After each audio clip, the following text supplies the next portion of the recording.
Ordinary scenes, ones she rarely had the privilege of enjoying. As she sipped her tea, she overheard light chatter from a nearby table. A few locals talking about the bus trouble from the day before.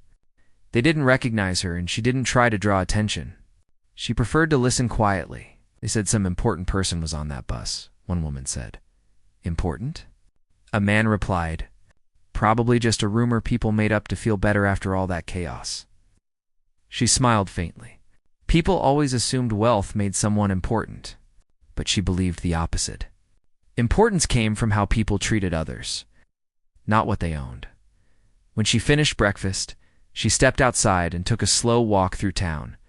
She paused at a small bakery, then at a grocery store, and even at a local craft shop. She admired the handmade items displayed in the window wooden bowls, its colorful scarves, candles with dried flowers pressed inside them. A young woman inside the shop waved at her, welcoming her in with a friendly smile. She walked through the shop, touching the items gently, appreciating how much work must have gone into each piece. Life in big cities often pushed people to forget the value of handmade things, but here, it was clear that every item had a story. The shop owner approached her, telling her about the local artists who made the pieces. The woman spoke with excitement and pride, not knowing she was talking to someone whose companies could buy the entire shop without blinking, and that made the conversation feel honest and refreshing. After leaving the shop, she continued down the street until she reached the small bus station. She thought she would feel odd returning there, considering what happened, but instead she felt curious. Maybe she just wanted closure, or maybe she hoped to see someone familiar, and she did. Near one of the benches sat the young mother from the bus, the one who had struggled with her child during the long ride. The mother looked tired but calmer than the day before. The little child sat beside her licking a lollipop. The woman hesitated for a moment, unsure if she should approach. But then the mother looked up, and recognition spread across her face. She stood quickly, brushing her clothes nervously. "I didn't expect to see you again," the mother said softly. She gave a gentle smile. "I was just walking by. Mind if I sit?" The mother nodded, and they both sat. The little child peeked at her shyly, clutching the candy. "I hope yesterday didn't trouble you too much," the woman said. The mother shook her head. "No, actually, I wanted to thank you. I felt awful afterward. I didn't know who you were, and I feel like I judged you without meaning to. I'm sorry." The woman reached out, touching the mother's hand lightly. "You don't owe me an apology. You were worried about your child. Anyone would have reacted the same way." The mother lowered her eyes, still looking uneasy. "Still, when I heard from the driver who you were, I felt embarrassed." "Please don't," the woman replied softly. "Titles don't make someone better than anyone else. I was just another passenger." The mother nodded slowly, taking comfort in her gentle tone. The child tugged at the woman's sleeve then, and she turned with a warm smile. "You okay?" she asked the little one. The child nodded, offering the lollipop with a generous gesture. She laughed softly. "That's very sweet of you. You enjoy it." They sat together for a while, talking about simple things. The mother told her about the town, the school, the quiet life they lived. She listened closely, appreciating the honesty in the woman's words. But their conversation was interrupted when a familiar voice called out. It was the bus driver.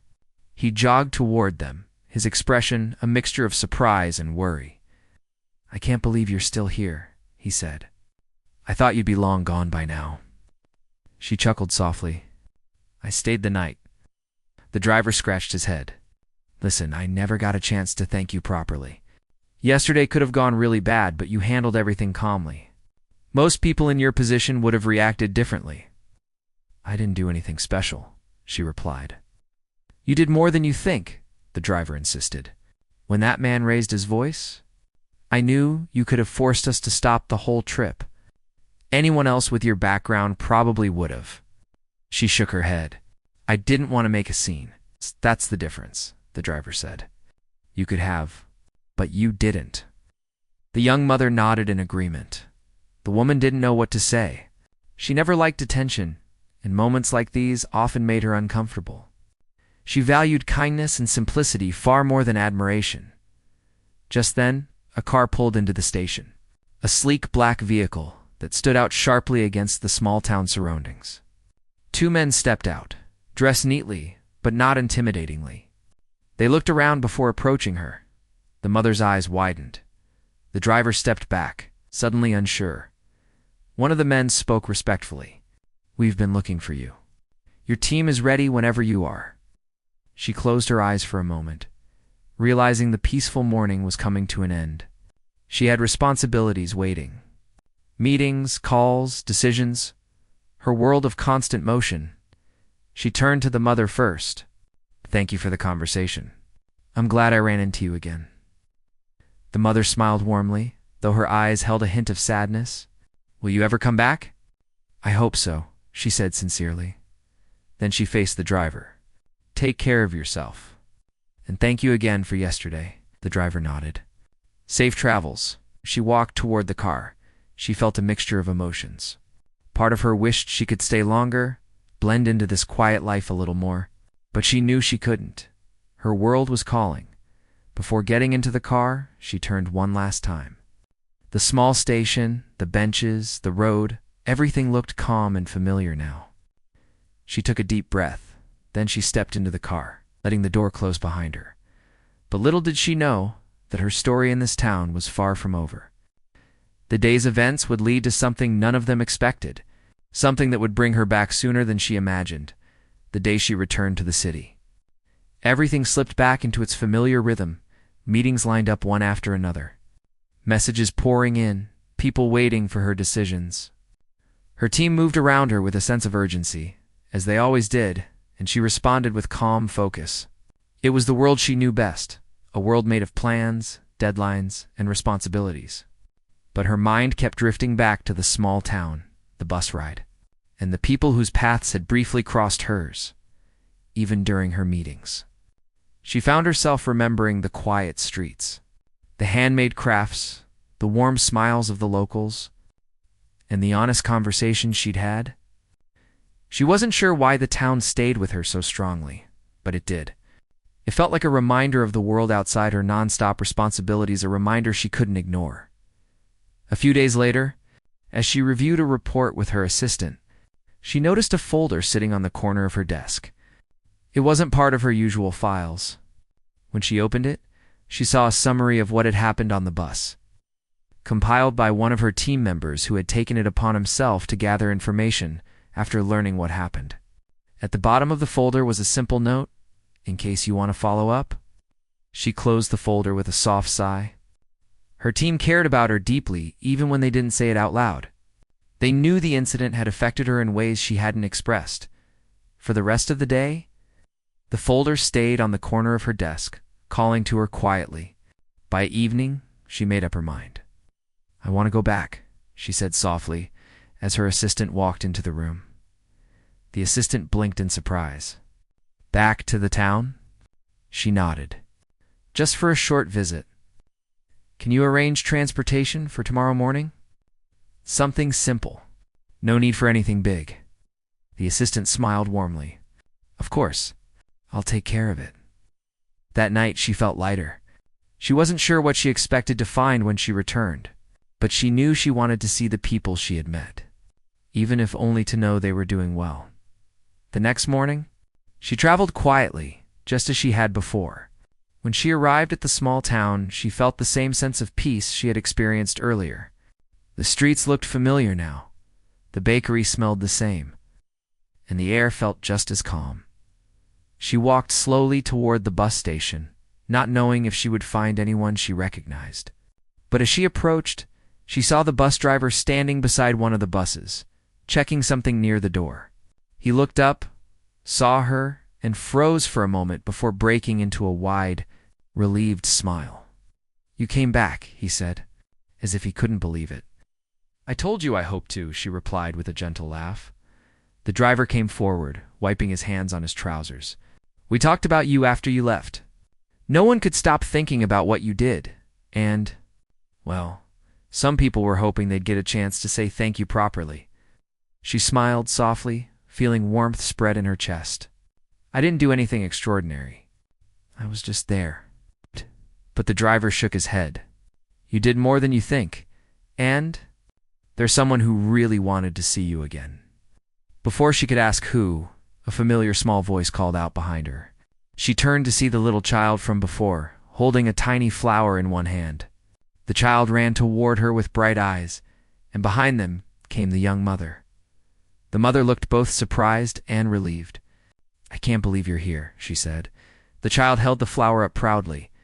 For you. Lena stepped onto the plane with the kind of quiet presence that most people barely notice. She held a small travel bag in one hand and a folded jacket in the other. Moving at a steady pace as she followed the line of passengers, there was nothing about her that drew attention.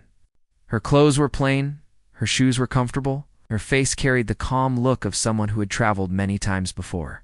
She didn't rush, didn't push, didn't try to claim extra space in the overhead bins the way some passengers did. She simply took her place. The plane was almost full, and people were already getting restless. Some were complaining about the lack of space, some about the heat, some about the delay that had pushed boarding time back by almost half an hour. Lena didn't seem bothered by any of it. She paused for a moment near the back rows, searching for her seat number. Then gently stepped aside to let another passenger pass. Sorry about that, the man said quickly. Brushing by her. It's all right, she replied with a warm, easy smile. Her voice was soft. The kind of voice that made people feel comfortable even when the space around them was tight and noisy. But most didn't take the time to notice. To them, Lena was just another economy passenger, someone who would settle into her seat, to buckle up and disappear among the crowd. After a moment, she found her seat near the window. She placed her bag under the seat in front of her and folded her jacket neatly, keeping it on her lap. The aisle seat beside her was still empty, but the middle seat had already been taken by a woman who looked irritated by everything around her, from the crying baby several rows up to the man loudly closing the overhead bin. The woman glanced at Lena briefly, then looked away, almost dismissively. Lena didn't think much of it. People behaved oddly when stressed. The flight attendants were moving through the aisle, checking bags, handing out instructions, reminding people to fasten seatbelts. One of them seemed particularly tense. Her tired eyes and rushed movements showed she had probably been dealing with difficult passengers all day. A few minutes later, the man assigned to the aisle seat arrived. He was tall and impatient, speaking loudly into his phone as if the entire plane needed to hear his conversation. He frowned the moment he realized he had the aisle seat, shaking his head in annoyance. Cramped already, he muttered, stuffing his backpack under the seat. The middle seat woman sighed heavily. This is what I get for not upgrading, she mumbled. He laughed. Next time, I'm paying extra. I can't deal with this economy mess. People have no sense of space. And as if trying to be discreet but failing, he added, especially when some folks think they can claim more room than they paid for. Lena didn't react. She simply adjusted her posture slightly to give both of them more space.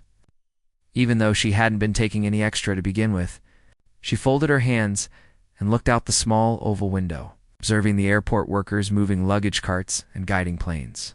Something about her expression showed she had seen it all many times before.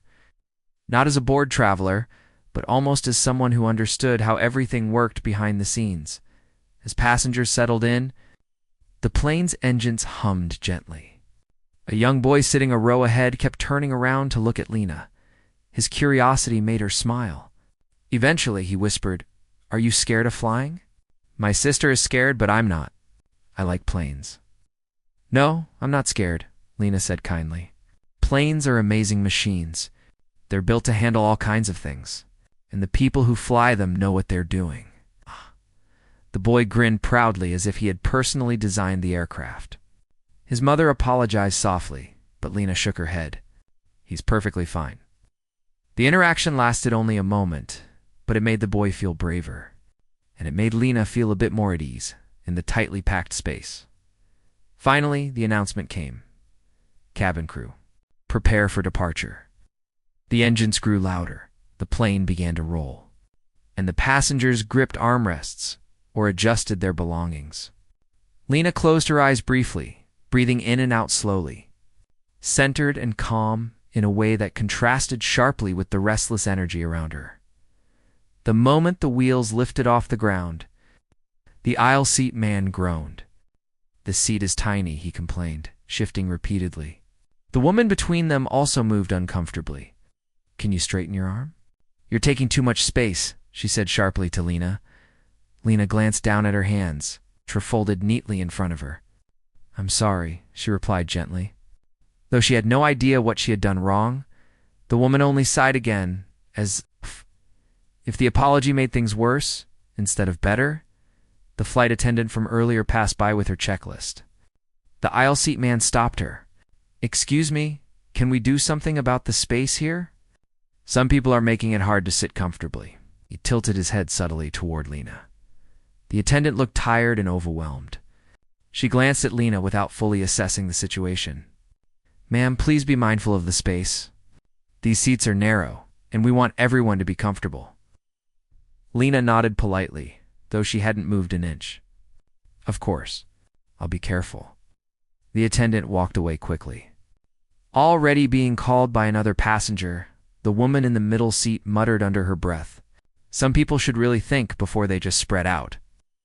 Lena turned back to the window, her expression unchanged, but there was a small hint of sadness in her eyes. Not hurt, just disappointment. She had always believed people were kinder when they took time to observe, instead of assume. The plane cruised smoothly for a while. The noise leveled out. People settled into their own distractions, and the cabin lights dimmed slightly. The man beside Lena pulled out a tablet, scrolling through messages and tapping angrily at the screen. The woman pulled out a magazine, flipping through pages loudly. As for Lena, she simply watched the sky. The clouds looked soft and endless, spreading like slow-moving waves beneath the aircraft. She loved this view, not because it was peaceful, though it was, but because it reminded her of the bigger picture. Up here, small annoyances didn't matter. Up here, everything looked simpler. Several rows up, a small argument broke out between passengers. The flight attendant hurried to calm them, and for a moment, Lena's eyes followed her, observing the way the situation was handled. There was something thoughtful in her gaze, something analytical, as if she understood the crew's challenges better than most. The aisle seat man noticed her watching and chuckled. "You look like you're judging everyone." Lena turned to him, surprised. "Oh no, not at all. I was just thinking." "About what?" The woman in the middle seat asked, more out of curiosity than kindness. "How hard the crew works," Lena said softly. "They deal with a lot at once. It's not an easy job," the woman shrugged. "Well, they chose it." Lena didn't argue. She rarely did. A little later, the snack cart came by, and the same flight attendant returned, still looking stressed. She passed drinks to the row, barely making eye contact. Lena offered her a gentle smile, but the attendant didn't slow down long enough to notice. After refreshments, the cabin grew quieter. Some passengers slept, some listened to music, some watched movies. Lena sat still, her posture relaxed, her hands resting on her jacket. She looked like someone at peace, someone who didn't need distractions. But despite her calm exterior, her mind was working.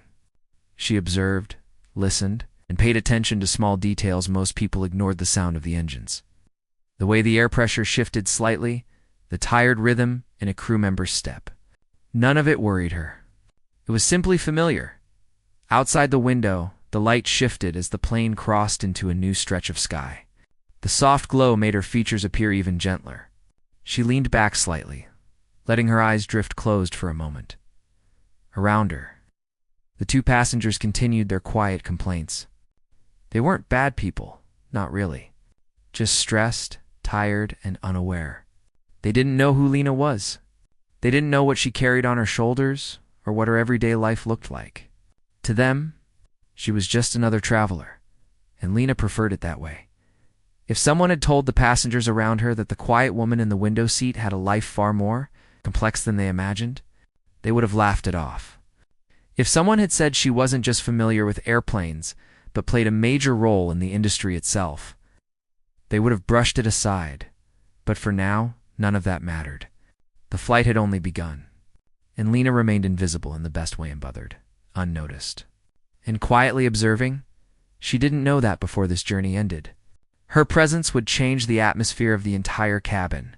She didn't know that the people who judged her would later struggle to find their words. She didn't know that something unexpected would force everyone to rethink the assumptions they had made about her. For now, she was simply a passenger, just another face in a crowd of travelers at least. That's what everyone thought. The first hour of the flight passed slowly, the kind of slow that made people restless in their seats. The air in the cabin felt warm, the lights dimmed, but not enough to relax the ones who were already irritated. A few passengers shifted repeatedly, trying to find comfort in the narrow space. Others kept sighing, annoyed about things no one could change. Lena stayed quiet in her window seat, her face calm, her hands resting on her folded jacket. She didn't complain, didn't fidget, didn't react to the small noises around her. She just breathed evenly, as if she had learned long ago how to stay composed even in uncomfortable places. But the two passengers next to her grew more irritated as time passed. The woman in the middle seat kept adjusting her magazine, flipping back and forth between pages she had already read. Every time she moved, she let out a loud sigh, as if the world had wronged her. The man in the aisle seat, meanwhile, had switched from his tablet to his phone, and back to his tablet, then to a game, then to checking the time. Nothing seemed to satisfy him. At one point, he pressed the call button to get the flight attendant's attention. She approached with a strained smile. "Yes, sir," she asked politely. "Is there any chance we can get more legroom? Maybe switch seats?" "This row feels smaller than usual," he said, glancing sideways at Lena as if she were part of the problem. The attendant blinked slowly, the kind of blink that hid her exhaustion. "I'm sorry, sir, but the flight is full." "All seats are taken?" "Great," he muttered, shaking his head. "Just great." The woman in the middle seat leaned toward the attendant with a disapproving frown. "I know you can't move us, but could you remind people to respect personal space? Some of us feel squeezed even more than normal." The attendant nodded automatically. "I'll make sure everyone is comfortable as best as I can." Her eyes flicked briefly toward Lena, but she barely looked long enough to understand the situation before she walked away. The two annoyed passengers exchanged a knowing look, then settled back into their seats with a shared sense of frustration. Lena quietly pulled her arms closer to her sides, even though she hadn't been taking up extra space in the first place. She didn't want to bother anyone. She didn't want to create tension. She simply wanted the flight to go smoothly. But the complaints around her didn't stop.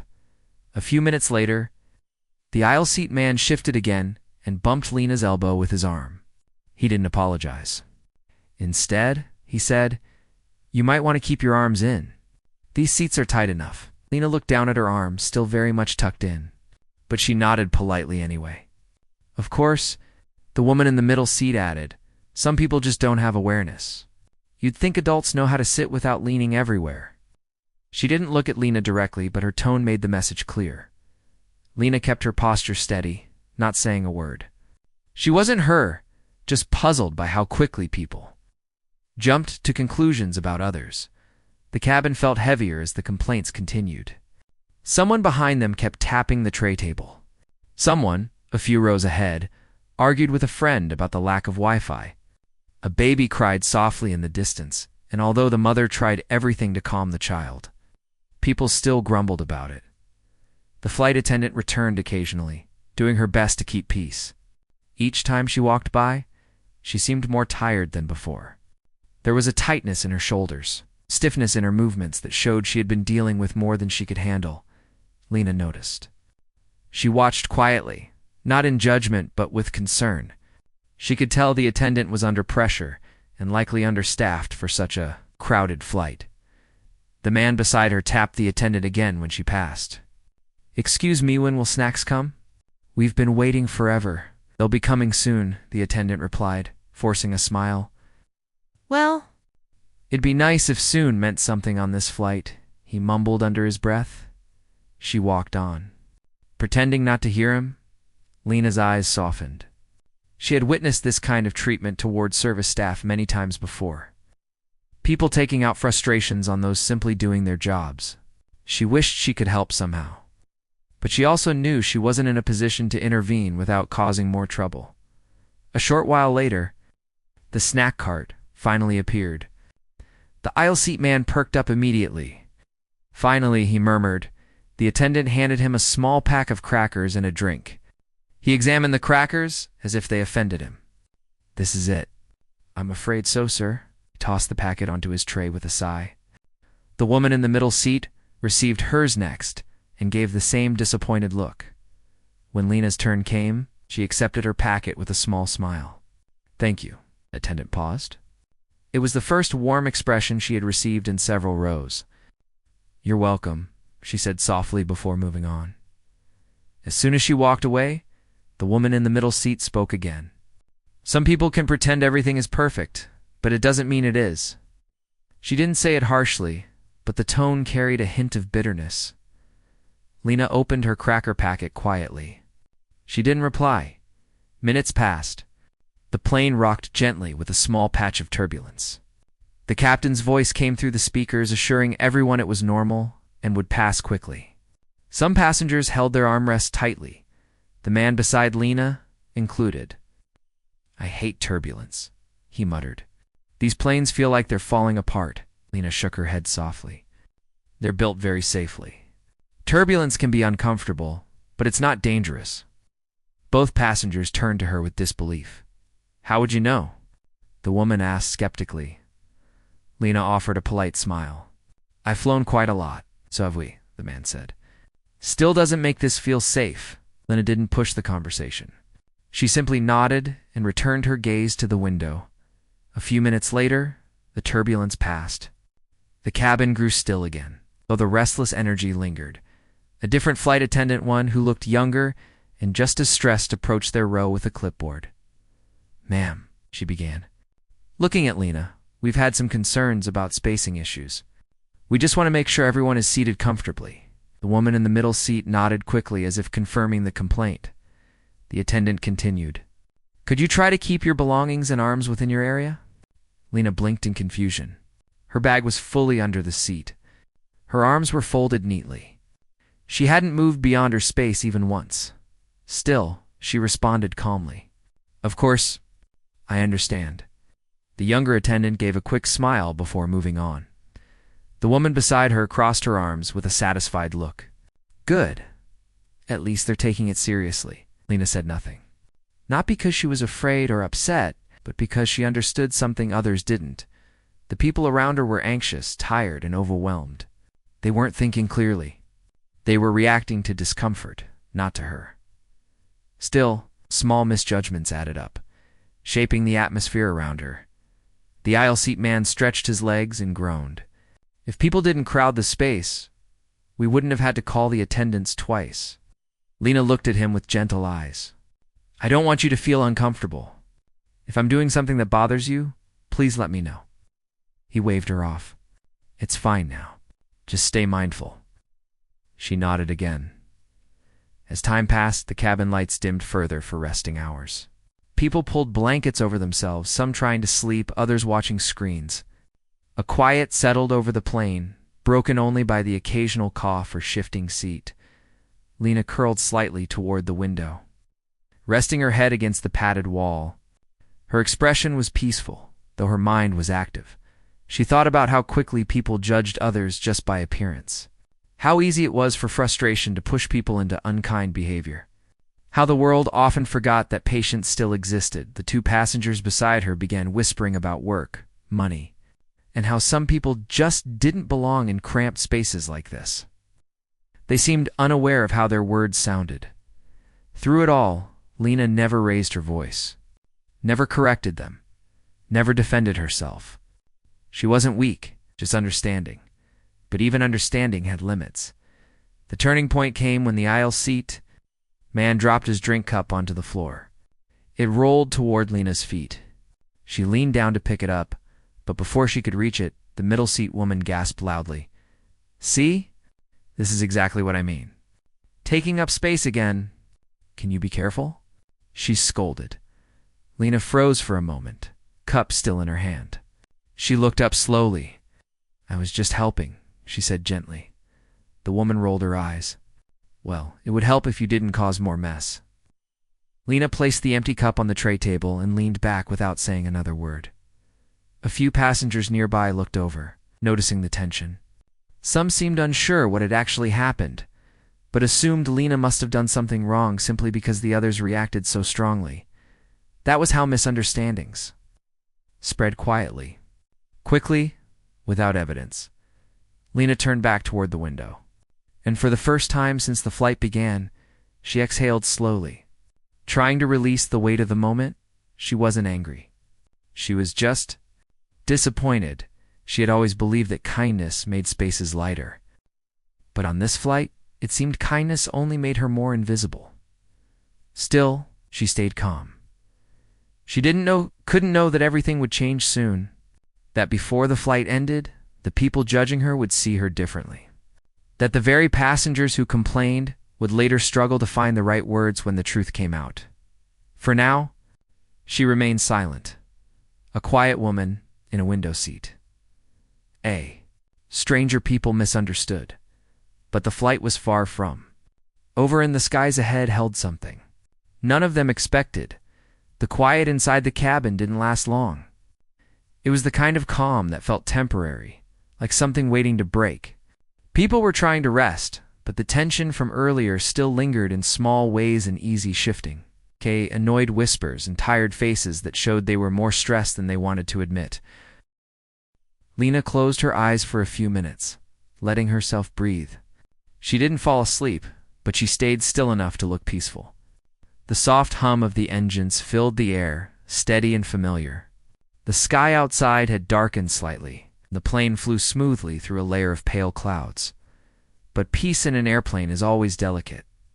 Suddenly, the cabin lights flickered, not completely off, but enough to make people open their eyes. A few passengers sat up straight. Someone gasped softly. Someone else pulled off their headphones. The lights flickered again, then the plane shook. It wasn't violent, but it wasn't the gentle bump they had felt earlier either. It was stronger, longer, and sharp enough to make the overhead bins rattle. People reacted right away. "What was that?" a woman whispered. "That didn't feel normal," someone else said. The aisle seat man next to Lena gripped his armrests. "I knew this flight was a mess. I knew it."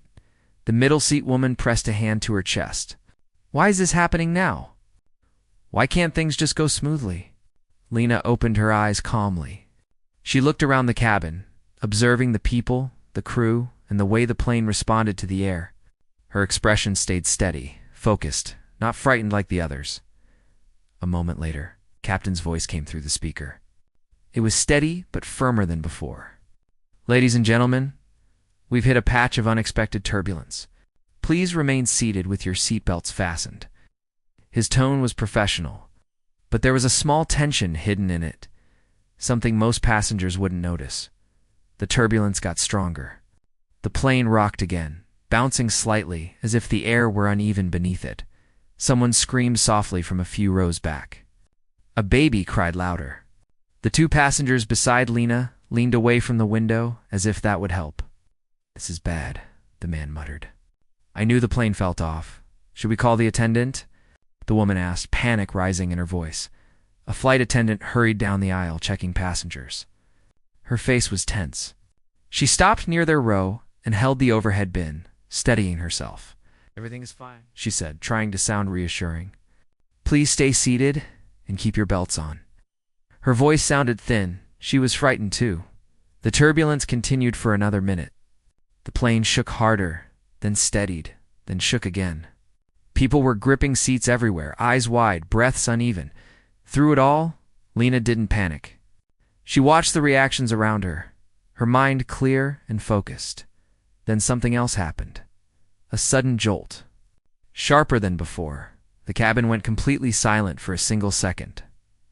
Then the lights dimmed again, this time for longer. A few passengers gasped loudly. Someone shouted for help. The man beside Lena leaned forward, elbows on his knees, breathing fast. The captain's voice returned. "Cabin crew, please secure all stations immediately." The tone had changed. It wasn't routine anymore. The attendants moved quickly, rushing to lock carts, secure loose items, and make sure every passenger was belted in. One of the carts rolled slightly, and an attendant pushed it back with a shaky hand. People's fear grew quickly. "What's happening?" The woman beside Lena whispered. Lena didn't answer right away. She listened. She watched. She noticed details others overlooked: the direction the plane tilted, the sound of the engines, the communication between attendants. Then she finally spoke, her voice gentle and steady. "The pilots are handling it. They're trained for these things." "How do you know that?" The man snapped, fear making him sharper than usual. Lena didn't take offense. "Because I've seen how well they work in situations like this." She kept her voice soft, not to overpower him, but to calm him. The turbulence suddenly eased. Not completely, but enough for people to breathe again. A few moments later, the captain made another announcement. "Ladies and gentlemen, we experienced a temporary system issue due to unstable air. Everything is under control. We are coordinating with the nearest airport as a precaution. Please remain calm." The phrase "as a precaution" made the passengers panic even more. "Nearest airport? Why?" the middle seat woman asked, eyes wide. "Are we landing? Are we supposed to land?" Someone called from a few rows behind. The attendants tried to comfort people, but fear spread fast. Then the unexpected happened. A man 2 rows ahead, someone who had been complaining earlier, grabbed his chest. He started breathing fast, gasping for air. I can't breathe," he said, his voice trembling. His companion shouted, "He needs help. Please, someone help him." People panicked even more. Some stood up, despite the attendants telling them to sit. Others stared helplessly, unsure what to do. The younger flight attendant rushed over but looked overwhelmed. Her hands shook as she tried to talk to the struggling passenger. "Suit's okay, just breathe slowly," but it wasn't working. The man's face was pale. He couldn't catch his breath. People were shouting now, "Get oxygen." Is anyone a doctor? Why isn't anyone helping him? Everything was turning chaotic, and then Lena stood up. She stood calmly, firmly, without fear even, as the cabin rocked slightly. The middle seat woman looked at her in confusion. "What are you doing? Sit down. We're not supposed to stand right now." But Lena stepped past her gently. "Excuse me." She didn't raise her voice. She didn't push anyone. She simply moved with purpose. The younger flight attendant turned to her, panicked. "Ma'am, please sit." Lena spoke softly. "It's okay. I can help." Her tone wasn't arrogant. It was confident in a way that made the attendant stop talking. Lena crouched beside the struggling passenger, her movements steady and careful. "Look at me," she said gently. The man tried but struggled. "You're okay. You're having a panic response. You're not losing air. You need to slow your breathing. Follow my voice." Her tone was soothing and controlled, weaving calm through chaos. "Breathe in slowly," she continued. "Hold. Now breathe out." She breathed with him, showing him the pace. The passengers around her watched in stunned silence. Slowly, very slowly, the man followed her rhythm. His breaths became steadier. His chest loosened. His shoulders relaxed, bit by bit. The older flight attendant rushed over with an oxygen mask. But by then, the man was already improving. Still, Lena guided him gently. "You're okay. Keep breathing with me." It took a few minutes, but the difference was clear. The man's breathing became normal. His face regained some color. His eyes stopped darting around in panic. The woman beside him held his arm, whispering, "Thank you. Thank you." With shaky relief, the flight attendants stared at Lena as if they were seeing her for the first time. "How did you?" the younger attendant began. But before she could finish her question, the plane jolted slightly again. And the captain's voice returned. "Cabin crew, please check on all passengers. We will be landing sooner than planned." The attendants rushed to follow instructions, but the younger one hesitated. Still looking at Lena, "You really helped him," she whispered. Lena gave her a small smile. "You would have found a way. You're doing your best." The attendant swallowed, touched by the kindness she hadn't expected. Lena stood and returned to her seat. The 2 passengers beside her stared at her, confused and surprised. The woman spoke first. How did you know what to do? That wasn't normal first aid. You handled it like someone trained, the man added.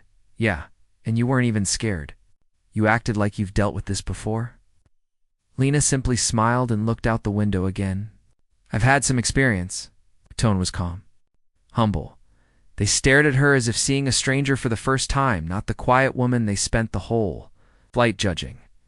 The plane continued its descent path, but the tension had shifted. People still felt uneasy, but they kept glancing at Lena with a different expression now, one mixed with curiosity, gratitude, and confusion. They no longer saw her as an ordinary passenger, but they still had no idea just how far from ordinary she really was. The truth was coming, and it would change everything. The morning after the incident on the bus, she woke up feeling strangely restless. She had slept in the small guest room of the bed and breakfast, but her thoughts kept going back to the passengers she had spent the previous day with. She had left quietly, not wanting to make things uncomfortable for anyone. Yet she kept thinking about their faces, some embarrassed, some curious. She wondered how they must have felt after realizing she was not just another traveler. She didn't blame any of them for their reactions. In fact, she understood it completely. People often made quick assumptions.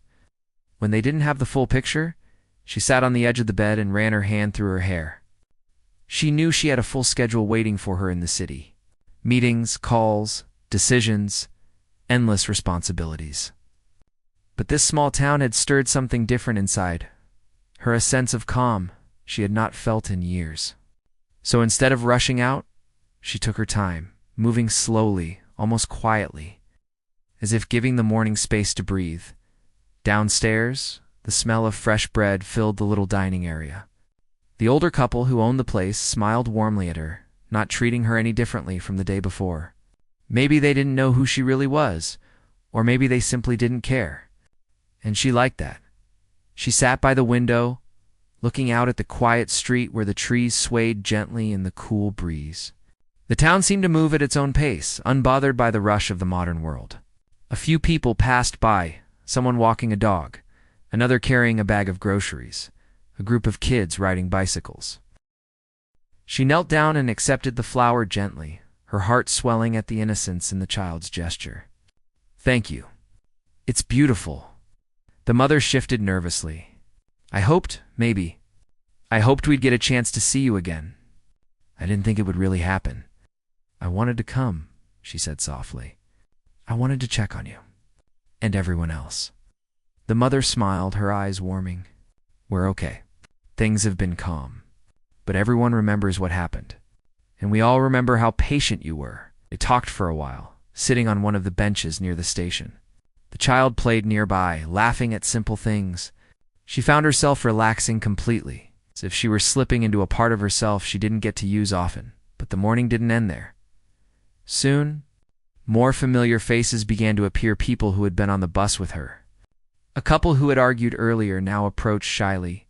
An older man who had offered her a seat stood nearby, nodding respectfully.